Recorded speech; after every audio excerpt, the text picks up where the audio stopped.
Hello, YouTube. Through the ages, eyewitnesses told of mysterious mirage. They appear in the sky above the fields where fierce battles once unfolded. The ghost armies come together again and again in an endless, fierce battle. Weapons are ringing, barrage is rumbling, blood is pouring, screams and groans of the wounded are heard.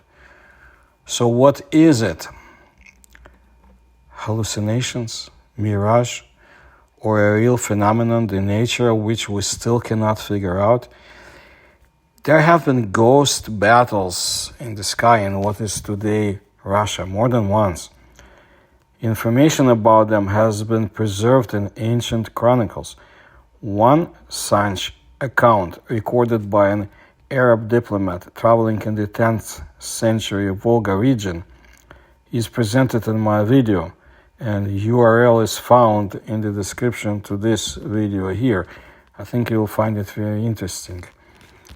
A famous Hollywood movie was made about the same character, largely fictional of course, but quite amusing.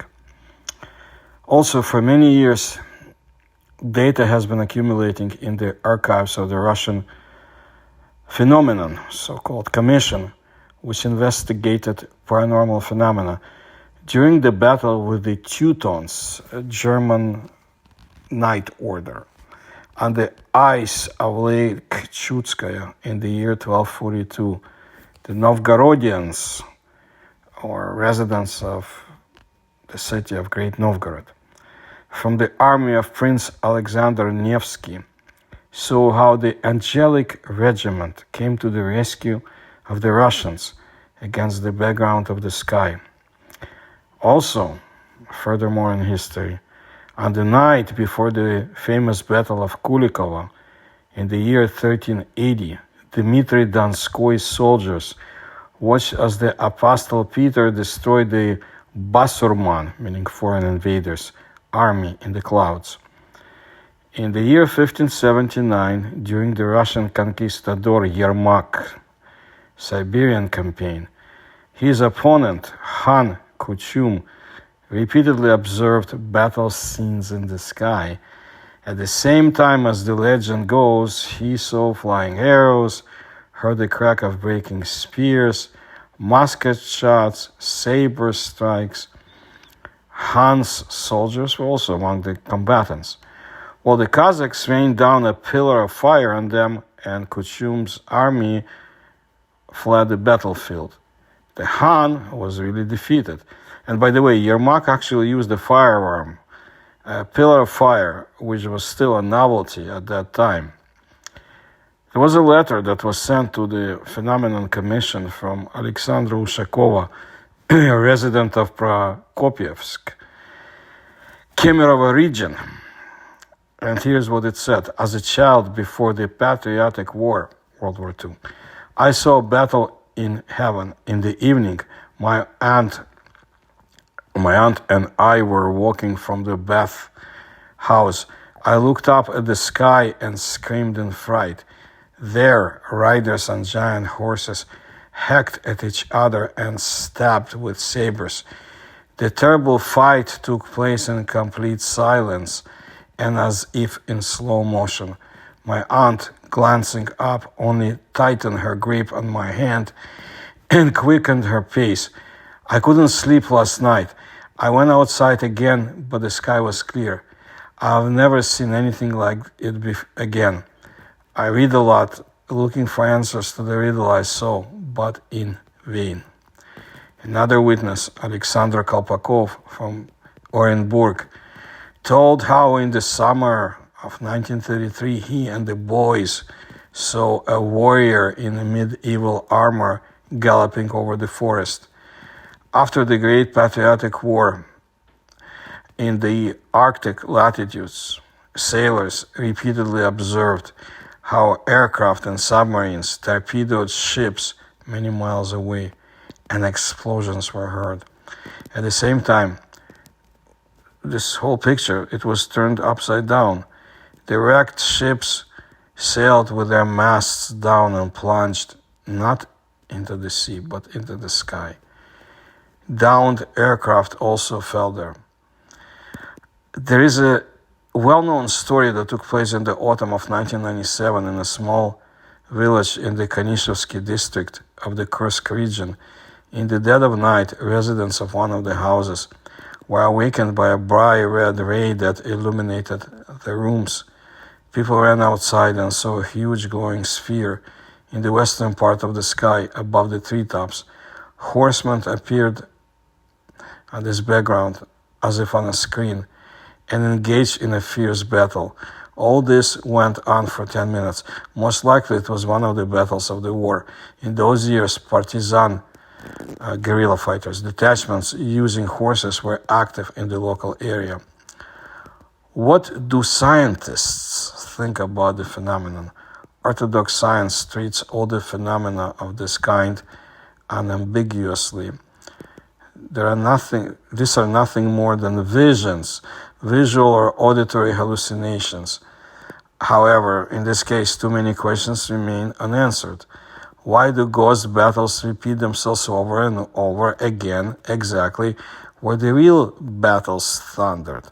After all, hallucinations are not tied to a specific geographical location, and the battle for the Norman port of Dieppe could well have manifested itself somewhere in Orenburg. However, this is not happening.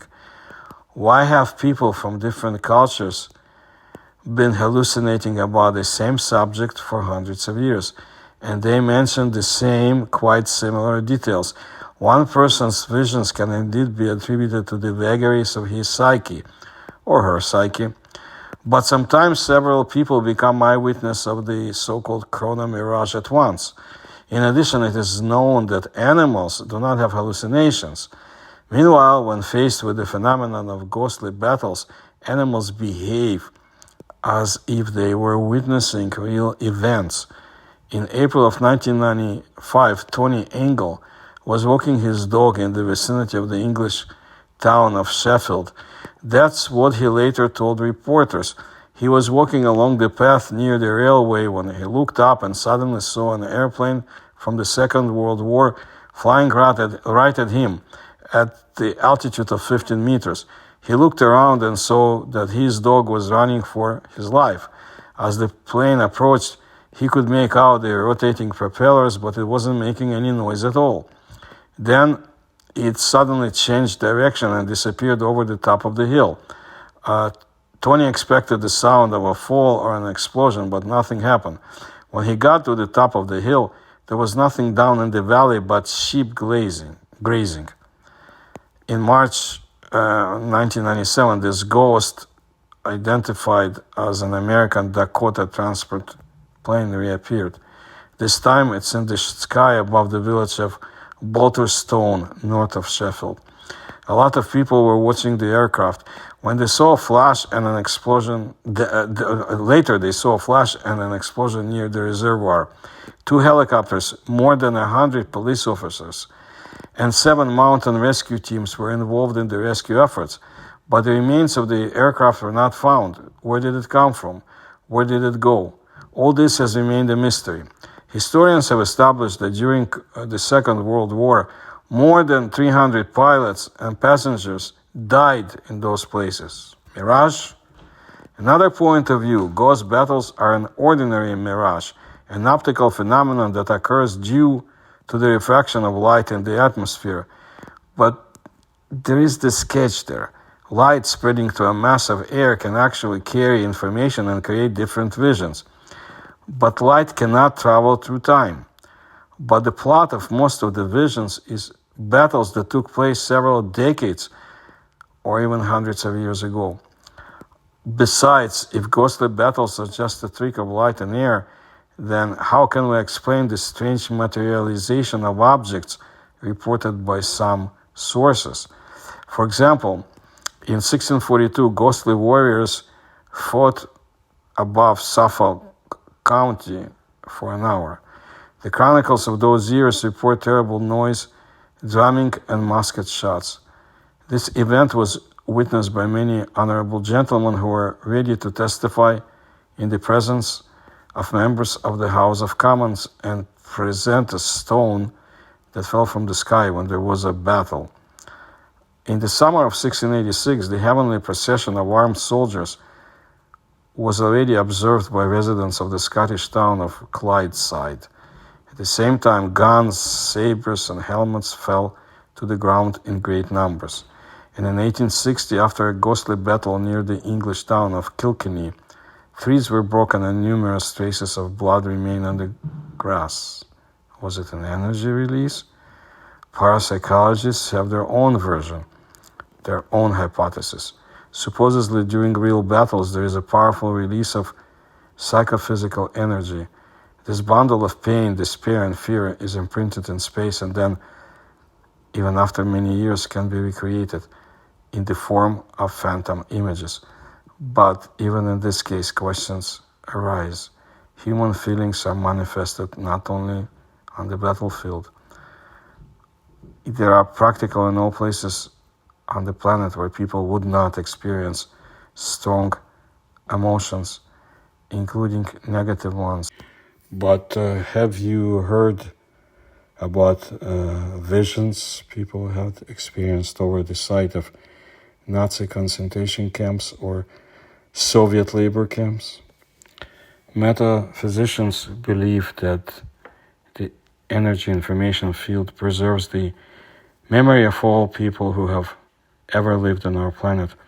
Perhaps the repository of such information is in the red-hot bowels of the Earth, generating powerful electromagnetic fields around itself. The bowels of the Earth, like a tape recorder, record and store forever information about everything that happens. In some places, information, it spills out from the bowels of the planet to the surface. One of these places is the Novohopersky tectonic fault. Not so long ago, specialists from the Voronezh Committee for the Study of Anomalous Phenomena organized a scientific expedition there, together with the employees of the Voronezh Geologia enterprise. As one of the leaders of the expedition, Genrikh Silanov, said in an interview, they managed to photograph the events that took place in these places in the distant past. The pictures taken with the help of special equipment showed tents set up on the banks of the Hoper River, people in military uniforms and hard hats. Well, there was nothing like this during the filming. As it turned out, during the Great Patriotic War, or World War II, as it's called in the Soviet Union and Russia, the line of defense of the Soviet troops passed through these places.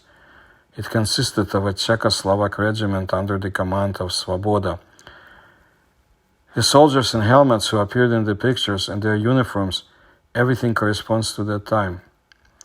The account sounds convincing, but in this case it is not clear where the visions come from, depicting not the past but the future. However, neither this nor other current hypotheses provide an exhaustive explanation for the phenomenon of chronomirage. All that remains for us, I guess that's all we can do, is to accumulate observations and analyze the material, hoping that those who analyze have some time of educational background to do so. Maybe someday the mystery of ghostly battles will be solved, but there's so much around the world that depicts or reports such battles, and we have not heard from India, China, other parts of the world as well. I mean, I collect information to the extent possible from Eurasia and some other places where I did field research decades ago, and I will present it. There are only questions out there, but interesting questions, and this phenomena is more than fascinating. That's what I wanted to let you know today. If you like my research, please support through the links you find in the description to this video, and subscribe please to my channel, and thank you for your attention to my work.